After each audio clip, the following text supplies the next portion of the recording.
I'm Tamara Thomas. And I'm Jackie Shrigley. And this is Urban Health Weekly, where we are talking about the latest in medical news and medical research. And let's get into it today because we have a lot to talk about. But before we got started talking about what we're going to talk about today, which is the vaccine battle. Yes. I wanted to, so tomorrow I'm having my colonoscopy. Woo! Yeah, I know. I'm not excited. I am starving. But I bet. How's that prep? So I will. It's coming to a theater near you. I got to start it. But so that's why I'm trying to keep this short today. But I hear you. So I started doing some research last night because I was like, I researched. I put in what happens if you don't have if you have what's the term they use for like when it's not completely clean? What's the term? Dirty? No, that's not. The term they use is suboptimal. When you have that's diplomatic. Yes, they suboptimal prep. That's what they call it. When you have suboptimal prep, it interferes with being able to. So like everything else is clear except like the right side. Okay. Your cecum, low down right. area, and that is where, unfortunately, they find many cancers in people of color. So I'm nervous. So I'm just doing all this extra prep on top of my prep. I'm not eating and all this because I want that area clean because I want them to see everything. But I put in the search, what happens when you have suboptimal prep? And I was reading all of this stuff. It said that people with diabetes tend to have suboptimal prep. That's weird. Yeah, people who are overweight tend to have suboptimal prep. African Americans tend to have suboptimal prep. And I was just like, wait a minute. Why is that? Well, exactly. Why is it? Sounds the first two sound like inflammation. Right? Like that sounds like maybe. But here's what I started thinking, because I was like, well, okay, well, and then the other thing they said was that, and I didn't know how I felt about this. It said that people with lower education tend to have suboptimal. What how did they get from there to there? I kid you not. This was in a study I read. Oh my God. And I was just like, wait a minute. So we're putting this all on the patients because remember I did the CT colonoscopy, a couple of months ago. Yes, this is all about processed food. That's what this is leading to. They're about to say, if you eat processed foods, it's all on the patient. Well, in any event, one of the things the doctor tried to say was I had suboptimal prep, which I don't know if I did or not. It was not, the whole thing just wasn't successful because they just didn't do the whole procedure properly. And I started thinking, I was like, well, wait a minute. I don't have any of these risk factors that they're saying. So then I got to thinking.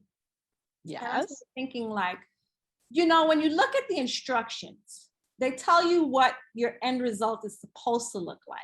But there's no instruction for like, okay, I've gotten to the end. I've drank my 64 ounces of stuff. I took my pills and I didn't get that. Now what? There is no now what to do when you don't have. And so you show up and you may not, you're just kind of hoping for the best. The other thing they said was that people who have their thing later in the day tend to have this problem as well. So like if you have it at 8 o'clock in the morning, you're probably going to have you're probably going to have more optimal than someone who does it at 12 o'clock or 3 o'clock in the afternoon, they're saying. Okay. But that just got me thinking like, all of these patients can't just be ignorant asses.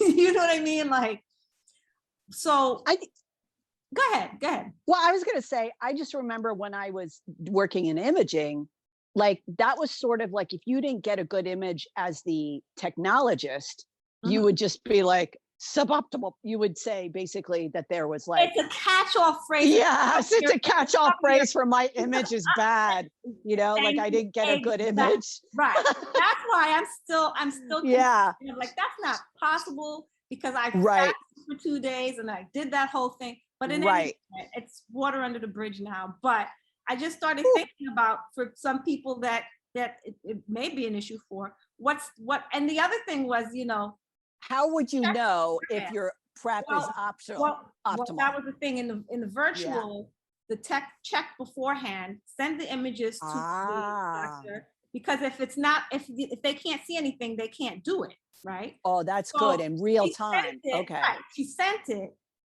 he or she approved it, and then we went through with the procedure, and the procedure they just didn't realize that they didn't put enough in. So Okay. I was just like, okay, so they're putting this on me. In any event, I just started thinking about that, like all these patients not getting this right. And there is no what if. If you ever looked at the instructions, and I've been looking at this thing for years now. I was obsessed with it. Yes. What do you do afterwards? What do you do afterwards? Right? Like there's no what to do if you don't achieve that clear liquid in the end. No one tells you what to do after that. You just Are you supposed to cancel your procedure? I didn't well, that's achieve the clear. thing. What else do you do? Do you drink lots of fluids? What are you supposed to do? So I think that the gastro community really needs to revise their instructions. The stakes are really high. Right. The stakes are way too high for there not to be a plan B, like, okay, well, you did this and this didn't work. Now what? So that's just something to think about. That's all, you know, and I hope to get my hands on the GI in the coming weeks. I'm going to ask. Ooh, you're going to let him know. So, medical news of the week. Yay. AntiVax nurse injects 8,600 with saline instead of COVID vaccine, according to the police. A German nurse is being investigated for allegedly injecting over 8,000 people with a placebo instead of the coronavirus vaccine. She was a RedCross nurse, and she injected people with a harmless saline solution and reportedly expressed anti-vax views on social media. Oh, is she in jail? I don't know if she's in jail. Ooh, wow. If I'm that patient, I'm pretty pissed. I sure am. Absolutely. Do you think that's crazy? Well, at least they kept records of the 6,000. No. It was 8,600. That's a huge number of people. Good God.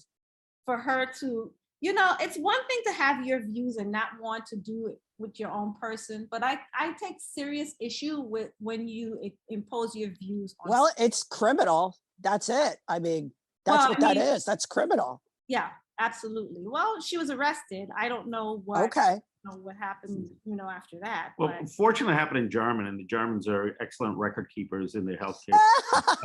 I didn't go there, but all I was thinking it. I was they going really are. there. I'm talking medically and scientifically here. They are extremely good record keepers. Said it. Yeah. okay, but I'm saying, I took the test. I relied on the Red Cross.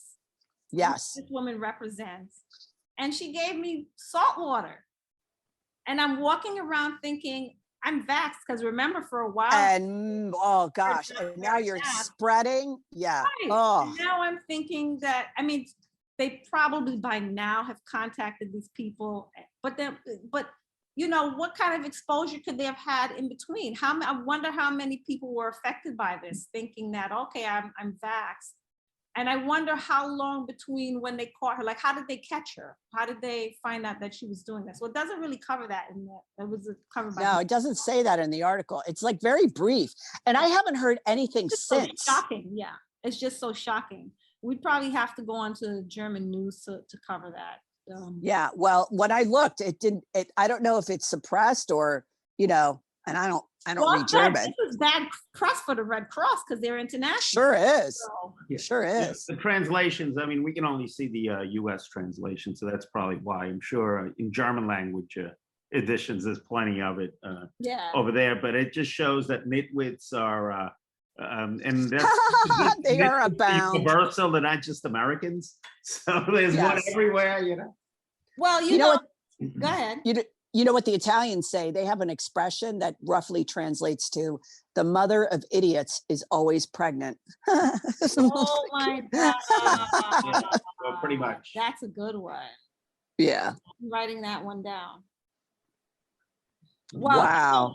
Speaking of, I don't want to say the word idiots, but speaking of like, you know, harsh anti-vaccine people in like some of the Caribbean countries, they're like up in arms because because Pfizer and Moderna and these places have been sending them vaccines and they don't want the vaccines. And they're like, I think it was in Barbados, they attacked the prime minister. Really? They don't want the vaccine? They don't want the vaccine. They don't want. What is the premise? That's just being well, for all the different reasons that people are anti-vax. Yeah. Okay. Yeah, they feel like, you know, this is like a war on them, trying to kill them. I don't know. I'm not into these, but you know, they threw rocks at him and he ended up. Yeah, they hit him upside his head. They've arrested government officials who have been disobeying the mandates and like walking into the building without their vaccines and stuff, and they're like staging protests. It's okay.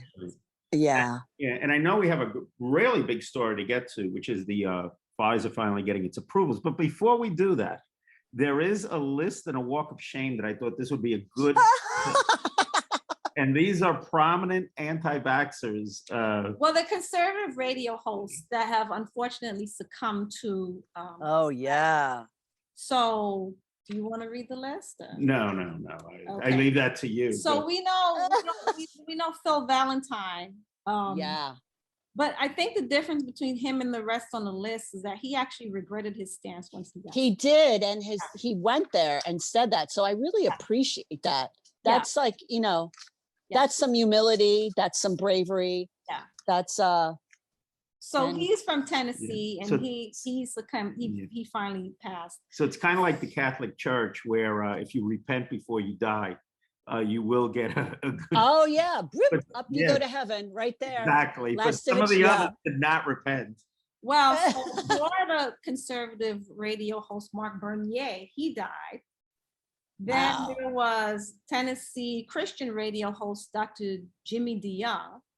He was famous for saying that the vaccine is the mark of the beast, and the vaccine without government control. And he was not a young person, and he died from the condition. Dick Farrell from Tennessee, another conservative radio host, also passed away. I just, you know, I don't think any of it is funny. I'm not going to make fun. You know, it's never a nice thing when somebody dies, whether it's their fault or not. Like on Twitter, that people had a lot of family and Darwinism and all this other stuff. But at the end of the day, this was highly preventable. And there's something to be said for when your ideology kills you. Mm-hmm. And also, like, just that whole rigidity of thinking that you can't, you know, you want to be right, and you want to just stay focused on what you want to believe. Your beliefs are more important than science, or you don't want to change your mind. Yep. It's really a shame. Well, anything good, two things good can come out of this. Number one is that their listeners maybe now will take a new position based that the person that they listened to died. And you know, do you think so? Do you think they will? I hope so. Yeah, I hope they do. I doubt that they will. So it's both. Well, I'll tell you what, Pastor Daniel Darling from the National Religious Broadcasters, he was a spokesperson for the National Religious Broadcasters. He was actually fired for going on MSNBC's Morning Joe and saying that his faith moved him to get vaccinated. They fired him. How dare you go on? Not only did you go you didn't toe the line. You didn't toe our line. You go on a liberal station, you also got vaccinated. That's unforgivable. So Wow. And if so I now could, he's talking, he's going on and talking about it. He said, look, and it's funny that he said under the heading of love thy neighbor, like I was just talking, like, wasn't I just talking to you about that? Like, what happened to love thy neighbor? All this, all this Christian talk about, the God created in God's name and all this. And I said to you, I said, what happened to love thy neighbor? Yep. If you want to be biblical, right? And if there's one good thing also, I said, one good thing would be that their listeners kind of reconsider their views. But I think our mission and their mission is the same mission. We're both trying to, do what's best for other human beings. I'm not sure that I think that they're trying to do what's best. I think they think they're doing what's best, but I'm not really sure that, I don't know. In any event, it's not really for me to say. I just hope that these people didn't die in vain. And I hope some people in the audience are like, oh, snap, I better secretly go get vaccinated and just not tell anybody and pretend like, absolutely, freedom. I'm okay with that. I'm okay with secret vaccination. Yeah, absolutely. Right. And what someone said that was interesting in one of the tweets though? Someone said that while these people are running around saying no vax and stuff like that, they've lost the thread because apparently Fox News is on that bandwagon as well. Like wait. Go back. Fox News is on which bandwagon? The anti-vax. Oh, yeah. Okay. I just thought for a second, I thought you meant the other way. I thought you meant they were pro-vax. But every last one of them over there is vaccinated. Oh, of course. Absolutely. So it's just interesting that they're it's like do as I say, not as I do. But just like Greg Abbott. Yeah. Exactly. Wow. He's the best in class treatment while he's denying people. Anyway, we'll get to him. Yeah. Okay. Right. So now that the FDA has officially approved the Pfizer vaccine, tougher vaccination policies are emerging, such as this week's topic, vaccination battles begin. Mandates that have been raised are such like New York City has mandated public school teachers and staff to get vaccinated. This is from the Associated Press. All New York City public school teachers and other staffers will have to get vaccinated against the coronavirus, officials announced, ramping up pandemic protections as the nation's largest school system prepares for classes to start next month. The city previously said teachers, like other city employees, would have to either get the shots or get tested weekly for the virus. The new policy marks the first no-option vaccine mandate for a broad group of city workers in the nation's most populous city, though Mayor de Blasio also announced that coaches and students in football, basketball, and other high-risk sports would have to get inoculated before playing begins. Unions, of course, are not happy about the new requirement, saying the city needed to negotiate, not dictate. Two big city worker groups were planning to file a labor complaint or take legal action. One of them is DC 37 is suing. What's DC 37? I don't know that union. 37 is a union. And I don't know that union. Okay. Well, it's the city workers union. Ah, okay. Okay. And so they're suing because they would like to have more leeway, they say, in this vaccine thing. They don't want to be told they have to vaccinate. I'm just curious if, did people sue when the MMR and TB was a requirement?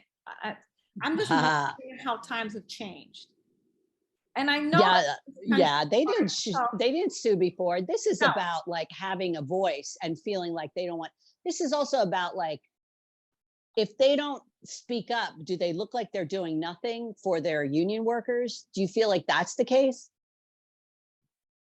I don't know. I know that Dermot Shea, NYPD, he is 100% behind vaccinating cops. Like he is 100. They're not happy about it. The union is not happy about it, but he's 100% behind cops getting vaccinated. So I don't know. I think it's. What do you think, Lou? I think it's. I think the unions are trying to kind of hedge their bets here a little bit. and saying, you know, we're going to be for everybody. And, you know, if we take one stance, we might lose membership. So Oh, okay. So you think it's a membership? They just want to I think represent they have everybody? a vested interest.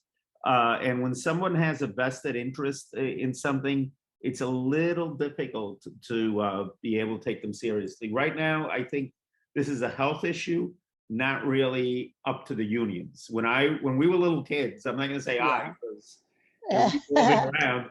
When we were little kids, we had to take the polio vaccine if we wanted to go to Yes. school. And there was Yes. a lot of things that you have to do in order to get a job. In order, you know, if I want to start a job anywhere, I've got to produce, in most cases, a Social Security number. Particularly if you're a municipal employee. Do a W-9. There's a lot of things that one must do.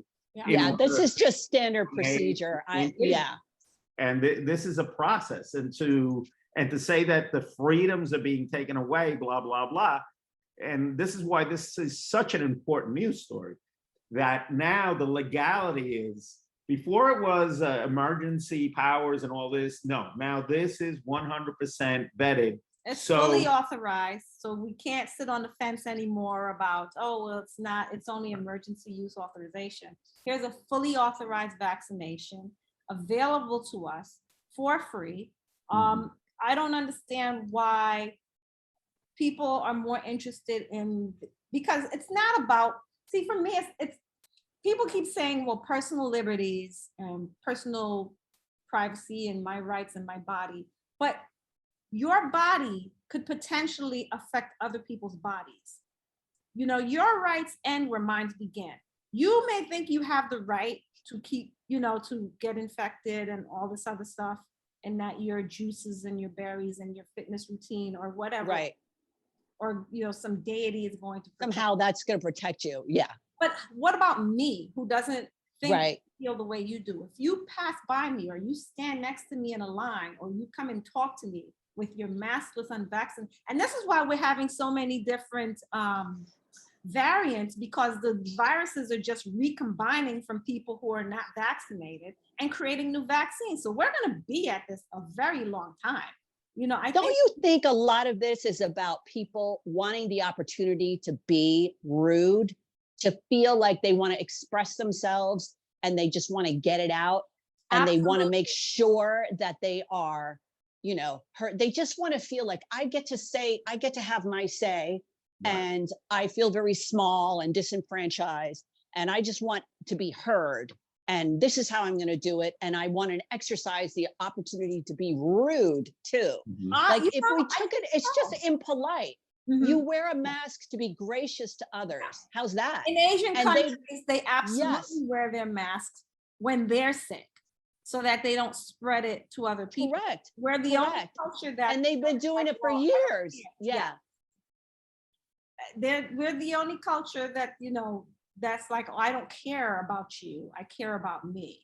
And right. And that's where we got to do the power of the group over the rights of the group over the rights of the individual. It's the oldest thing in the book with the United States, which is all about the rights of the individual. But we're, like Louis saying, this is a health issue, and it's not about individual rights. It's about your individual rights are, you could kill me. That's not, I didn't consent to that. No, wear your mask, and get a vaccine. And also, I think this, you know, one thing that's great about this country is everyone gets their day in court. But I'm thinking that, you know, we probably need to go back to the drawing board a little, and maybe not every case gets their day in court. You know, there's some things that are just like so outrageous that it's like, really, you're wasting taxpayer dollars on this? You're flooding the dockets with frivolous. Absolutely Do you think frivolous. That some of these unions feel like they have to say something, or like Louis was saying that they did? I think Lou's right. I feel like they have to at least pretend to. Otherwise, they look like they're just sitting on their hands and not representing their people, and mixed in the bunch of their unions. It was interesting because of a few weeks ago, Randy Weingarten, she was on CNBC. And she was on the morning show. I forget the name of the show. Squawk Box. Yeah, Squawk Box. And she was asked point blank what what her thoughts were on, on teachers getting vaccinated and protecting children. I'd like to know. What did she say? But she didn't answer the question at all. She just kind of like sidestepped it. And she was like giving this really canned answer. And the answer that starts with, Oh. well, That yeah. Wow. You know you're not getting an answer. And then she asked Wow. again, and she didn't answer again. So I was just floored and appalled that she just completely sidestepped the question asked to her twice. All right, I have a question. What channel is Squawk Box on? Why am I blanking? Oh, it's on Is that CNBC? CNBC. Ah. Yeah, I don't know what channel it is. I'm surprised she didn't voice her opinion. That's She really did not kind of voice her opinion. She had some canned answer that was not an answer at all. And when her feet were held to the fire and she was asked again, because she said to her, "You didn't answer the question." She again didn't answer the question. And I was, well, anyway, I'm gonna just reserve my opinion of Randy Weingarten, who's been in power like way too long. That's another, but I guess she's been in power so long because she knows how to play the game. Moving on. Moving on. Delta Airlines is raising health insurance premiums for unvaccinated employees by $200 a month to cover higher COVID costs. Delta Airlines CEO Ed Bastian notified employees last week that they will face $200 monthly increases on their health insurance premiums starting November 1st if they aren't vaccinated against COVID-19, citing steep costs to cover employees who are hospitalized with the virus. Vaccinated employees will face other restrictions like indoor masking effective immediately and weekly COVID-19 tests starting September 12th, the company said in an announcement. The measures are the latest attempt by US corporation to drive COVID vaccination rates. Delta stopped short of an outright mandate like the one United Airlines instituted. What are our thoughts? Well, what this ruling with the Pfizer vaccine being approved allows a company to do is to have selective rules. Before they couldn't be selective rules, but now you can say vaccinated people and unvaccinated people may be treated differently. Another case in point, Delta is a perfect example of this, and really the insurance industry is the one who's driving it, not Delta. Delta made a deal with the insurance industry, and that really helps the people that are vaccinated. It doesn't really penalize the people that are not. So there's different ways to think about this. Another way to think about this is, and again, if I look at something that's dear to me, is the NFL. The NFL is 90% vaccinated in most cases, but there's still a 10% of players that are holdouts. Those 10% players are subject to discipline that the other 90% are not. So for example, if I'm not vaccinated, I don't wear a mask, I'm caught on camera not wearing a mask, I get a fine. And that's freaking out a lot of people in the NFL, and all sorts of blogs and tweets and things are going on. And of course, if your favorite player is fined, all of a sudden you can be outraged. But it's now legal to say, hey, student body left, student body right, whatever the student body right does not affect the student body left, and I'm going to institute two sets of rules. So we're looking at different ways of handling it. The Board of Ed said, hey, it's one flavor fits all, everybody's got to get vaccinated, yada, yada, yada. Other people are saying, okay, we're not going to make a mandate here, but if you're not vaccinated, all of these things are going to happen to you, and it's going to cost you more out of your pocket. Yeah. But what's going to get people vaccinated? Things like this. Money. Things like, yeah. You think the punitive stuff where you're like, the consequence is, right, because as opposed to, there are a lot of people, there are people who are avid people who are like, give me liberty or give me death by COVID. right. And then there are a lot of people in the middle who are just like, I'll get around to it. I don't feel like doing it. But if you ask them more probing questions, they'll say, look, if it's going to cost me my job, I'll do it. If it means that I can't eat out, I'll do it. We have seen a rise in vaccination rates. That's what I would like to know. Is that what's going on? Yeah, because people are not feeling the pinch, because now life is becoming convenient for them. When life is convenient and you don't have to make a decision, you don't make a decision. And then when the decision is taken out of your hands, people tend to do what they have to do. You want to eat in this restaurant, you got to get vaccinated. Otherwise, sit outside and shiver in the cold. My thoughts on the airlines thing is that the airlines have had a tough time maintaining any semblance of order since the pandemic grounded them and then coming back after, the pandemic. And, although people are flying again, there's still so many people that are not trusting to get on airlines and sit in a box with circulated air for however many hours in the air, where people are not behaving themselves, lying, potentially about their COVID status, because a lot of that is on the honor system. You read about these passenger scuffles where they're it's like crazy. We shouldn't also have to worry that the flight crew and other customer facing employees could be exposed or exposing us. That's my feeling about it. Don't you feel they should be mandated flat out and then skip the business with the fines? If you want to be employed, you must be vaccinated. Well, I think you have an article for that with Goldman Sachs. Yeah, but we'll get back to that in a second. There are places that are saying, no, it's 100%. Yeah. Don't you think that just makes it more defined, and all this like punitive is like just gets into like, it's too unclear? What's too unclear? Well, it's like, you're going to have to pay, if you don't get vaccinated, you're going to have to pay $200 more. You're going to have to put, do you feel like that's just not clear enough? Or it's just they don't want to commit? Airlines don't really make a lot of money.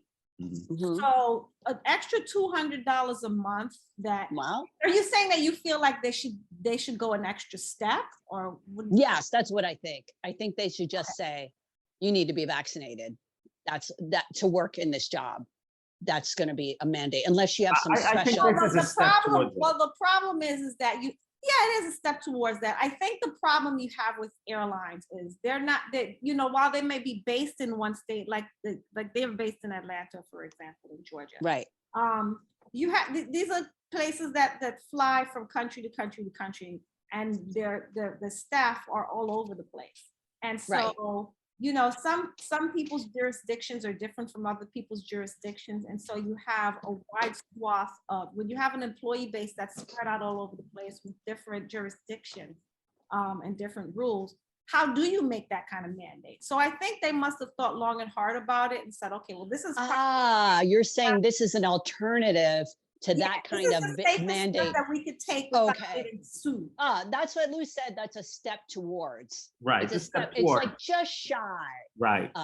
Because people who have mandated it 100%, which is basically the Board of Ed, indoor dining at restaurants in New York City, and gyms, Goldman Sachs, and some. Are they suffering more? Chase, I think, is going to come up with it. They're all New York City based, so they can say. Okay. And what they're saying is, if you want to work in this building, you will do it. If you want to work here, you will do it. With an airline, you got a Miami crew, and it's almost like a different country. That's what I'm saying. You've got a Miami crew from Florida. You've got a Dallas crew from Texas. You've got a Tucson crew from Arizona. All of these places you've got Chicago. So what we have right now is we've got patchwork. Vaccination mandates, right? And anti-mandates, right? And so how do you as a national?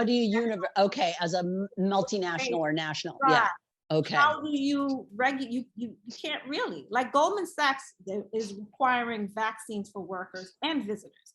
They announced that employees and visitors to their offices in the U.S. will be required to be fully vaccinated against the virus. This is from Reuters. The bank will also require everyone going into offices to wear masks, regardless of their vaccination status. And these fully vaccinated employees must also still take weekly COVID-19 tests starting September 7th. I mean, so you have companies on the other end of the spectrum who are like, we don't care, no holds barred. These are our rules.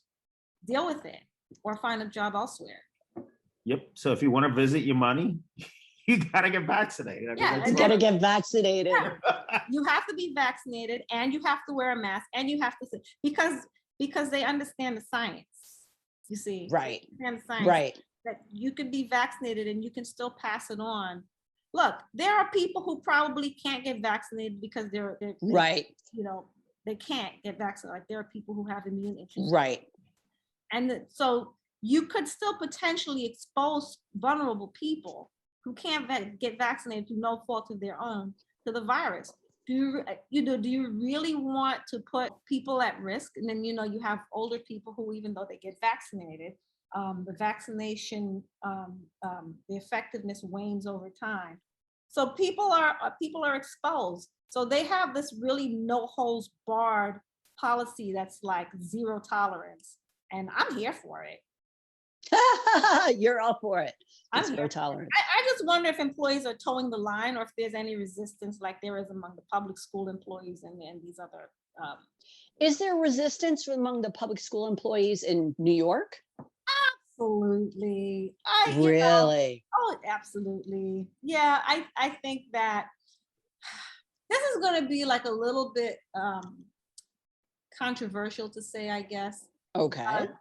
I think there is a faction of the nation that needs this COVID-19 pandemic to continue.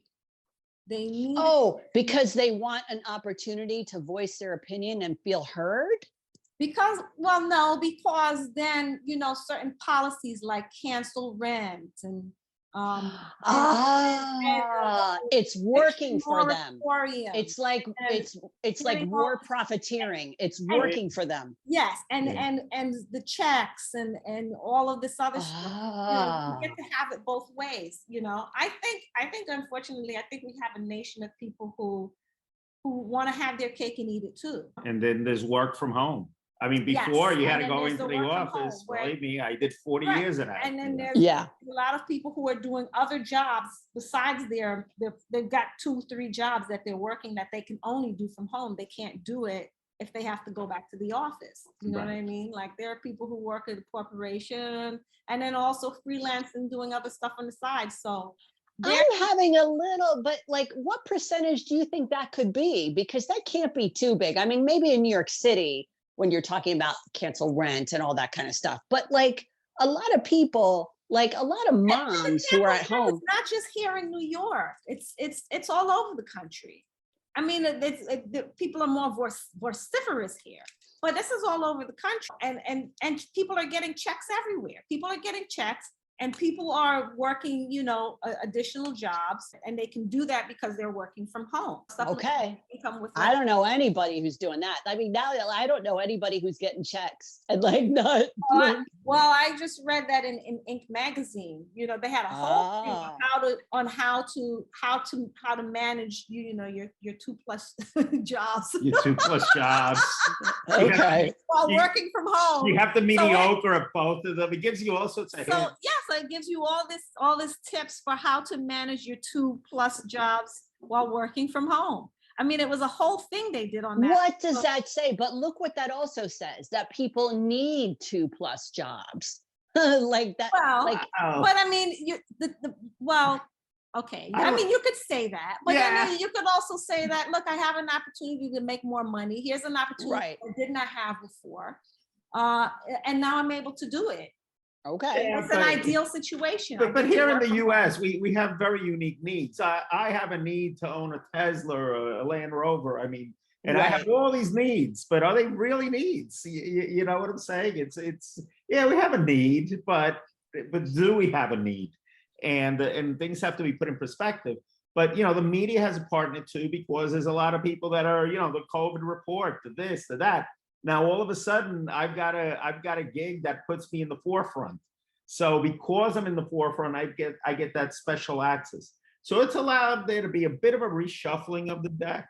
And that reshuffling has allowed more people to pop up and to have it. And if this pandemic goes away and we just keep, we go back to focusing on, the hurricane of the week or whatever the headlines are that day, some things will disappear. So there is a fringe that wants to keep this going. I could see that there would be a bunch of people who would prefer that we don't all get back to that same old daily grind. Is Yeah. that sort of like? Yeah, there's Okay. that. There's also people who this is opportune for them.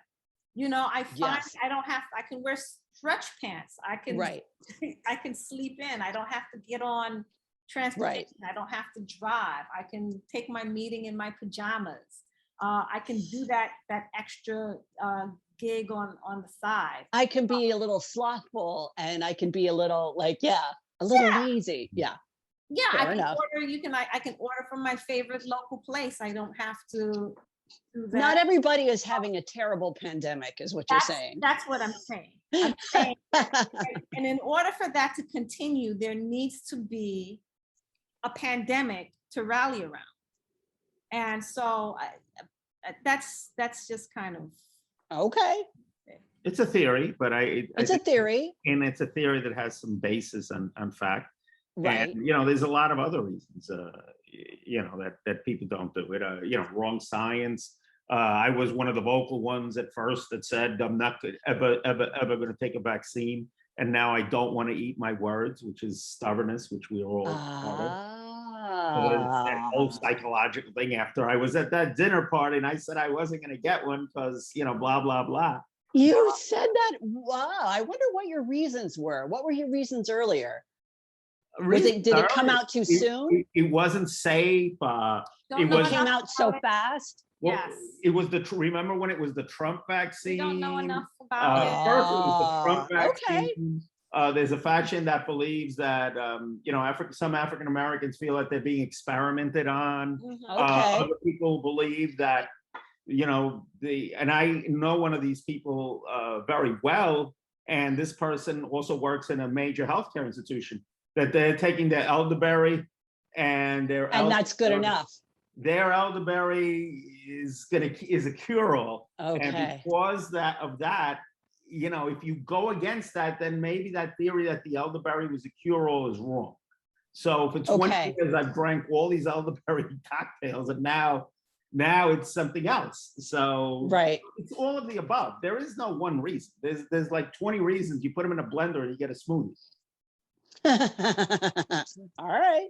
Back to my theory. You can't make a prediction who is going to be anti-vax. There's no it's a mixed bag out there. Okay. Yeah. And they keep trying to say it's poor ignorant people, and maybe that's true to some, but I do feel like there is some, what's the word you used earlier? Some profiteering. Like a war profiteering. Yeah, the situation is working for them, so they'll continue. Yeah. Exactly. Like, anyway, let me not get into that whole political, but you know, you know my views on that. But did you have any thoughts on before we moved on from Goldman Sachs? Did you have any thoughts on the Goldman Sachs thing? I think the Goldman Sachs thing makes sense to me because they just went straight on and said it's mandated, which I think is a clear directive, and it's boss. That works for me. What it is. Yeah.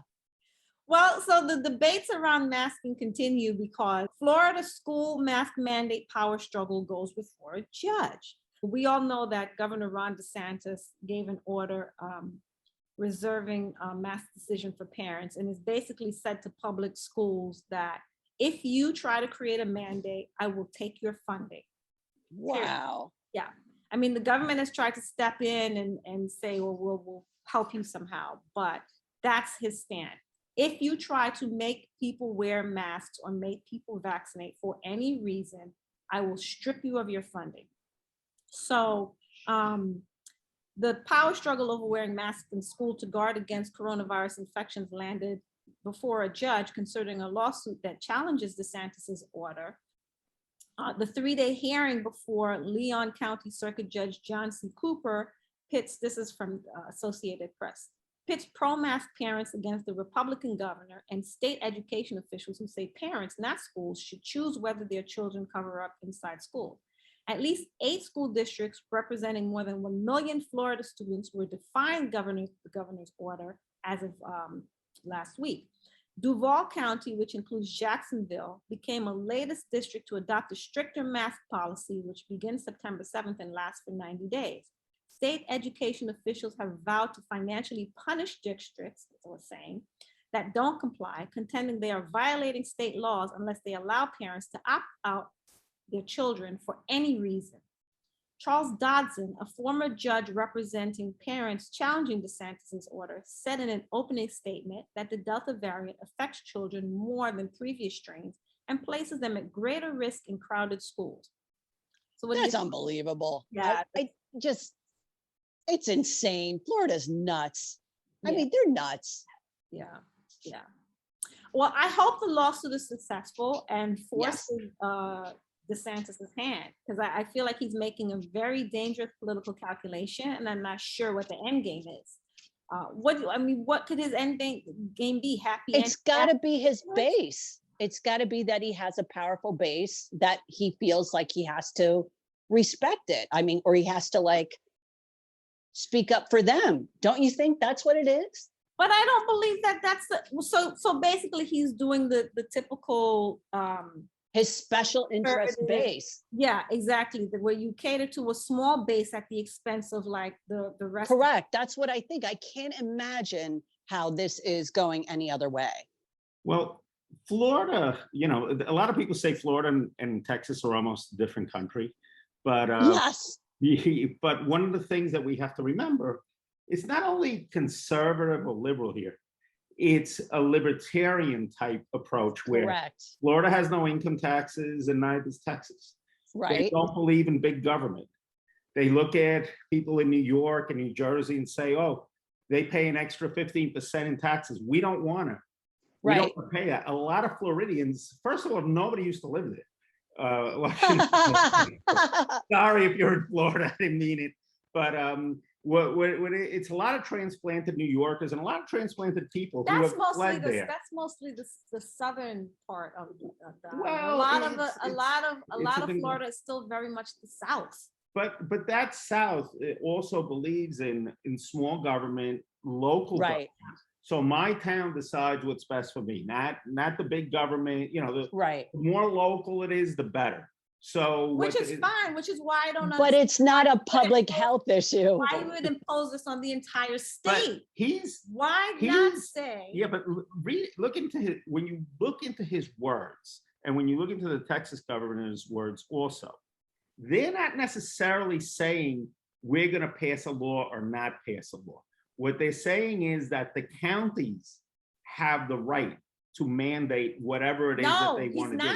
He's saying that if you make a mandate, I will strip you of funding. Well, he is saying, yeah, he's being punitive. Yeah, it's punitive. He is allowing some counties some leeway. He is allowing zero counties zero leeway. He has basically said the only people that are protected from his ire are the private schools. He has no jurisdiction over them. But if you're a public school and you want to institute a mask mandate, he will literally snatch your funding.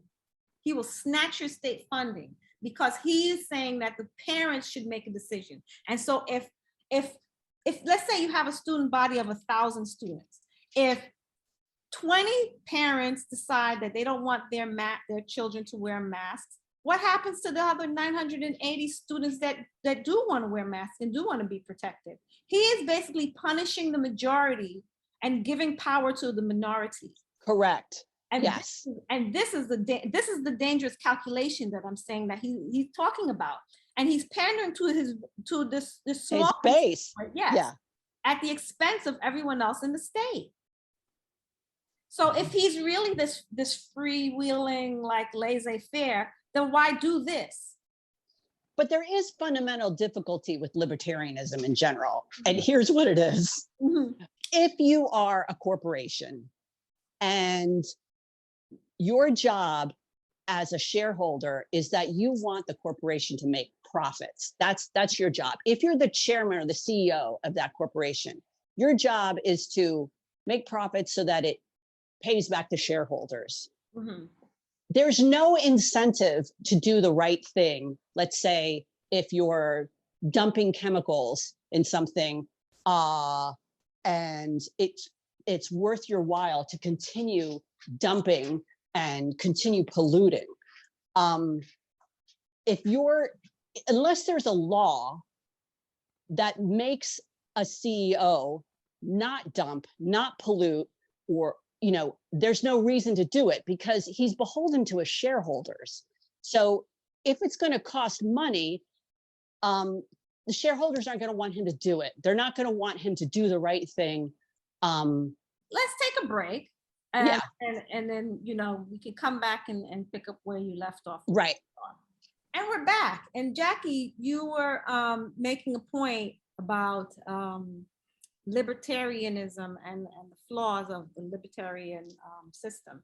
Well, it's taking a point, for example, if you were the CEO of a company, and let's say you have an oil company and the oil company is being asked to clean up a huge dump, let's say, of oil or some kind of pollution. Let's say there's no incentive for the company to do it. Goodwill isn't really enough. There's no incentive to actively pay to have, this oil situation cleaned up. You're beholden to the shareholders of your corporation. And so in this instance, the government of Florida then is the company, and then who are the shareholders? Would that be the taxpayers? Or? Well, the taxpayers, I think, are the constituents, or the taxpayers are there. I'm just going on following this thread that Jackie was talking about. So is that? Well, the thread is, unless there's a law that's going to protect, that the CEO of this company can point to this law and say, look, we have to clean it up because there's a law that says we must clean up this dump that we made. The shareholders are just going to replace him because it's no profit. They just want to see their profits. And so they can just replace, the CEO has to have a law that will protect him, to allow him to clean up and pay all that money that it takes. It requires a law to make it happen. There's no reason, if they don't have a law that says you have to be vaccinated, if they don't have a law that says you have to be masked, what's the incentive? The shareholders, all these special interest groups, they're just gonna, they're gonna demand out of their governor to do whatever they want. Right. And I don't know. What are your thoughts on that? Well, look at the economy of Florida. I totally agree with what you say, because if you look at the economy of Florida, it's cruise ships, it's the theme parks, it's the airlines and hotels. Let's go to the beach and all tourism, that. So if you put masks on it, all the fun factor goes away. You're not going to go to South Beach to see beautiful masks. There's no incentive there's to no do it. incentive. If I can't get people from Austria to come in and go to Disney World and spend their money, all of these things all go away. So if they do go away, now our economy has gone away. Now I got to raise taxes. My constituents, the people that voted for me, are going to get mad at me if I'm the governor, and they can vote me out. So whether I make sense or not, and I think they know, they didn't get there by being dumb. So I think they know that what they're saying makes no sense, but the only way they can keep this tapestry together of all these different factions is one common thread, which is money. And the money is driving a lot of these policies. It's just that it's not blatant. Nobody says, well, I don't want to piss off Disney. And then who's going to go to Orlando theme parks? And if they don't go to the theme park, there goes my hotel industry. And then there goes the food industry. And they go the airlines. And what about the Disney cruises? So you force them, you force their hand, and you force them. There has to be a law that makes it happen. Otherwise, they have no incentive to do it. Nobody's going to volunteer to do the right thing. And the right thing is they have to get vaccinated or they have to wear masks. But what he's essentially saying is you do not have that authority to tell people what to do. And if you try to tell people what to do, I'm going to punish you. I'm going to fine you. Correct. Take money away. Right. That's what I have the issue with. I don't have an issue with companies. It's retributive. I have a problem with the retributional manner in which this is being heavy-handedly, slapped on people. you It's know, poor leadership, in my opinion. That's poor leadership. He's doing the wrong thing and he has to know it. He's catering to his people.